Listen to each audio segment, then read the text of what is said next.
บายดีซื้อมิวเดอร์ซีมาห้องเพลงที่มีชื่อว่าสาวแกงกอกซึ่งจะเป็นอะไรนั่นก็เชิญติดตามรับชมฟังกันได้เลยรถแล่นออกจากแกงกอกจำพรแสนอาวรตอนคนฮักลาห่างน้ำตาไหล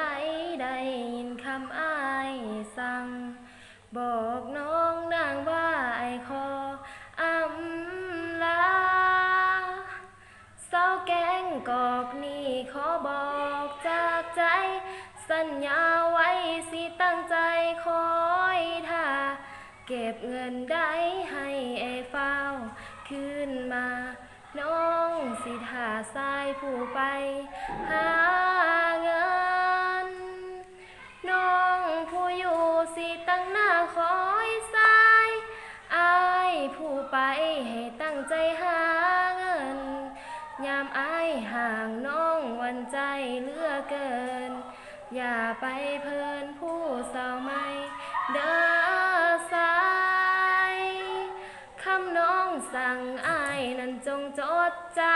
ำอย่าลืมคำสัญญาเฮาเด้ออาย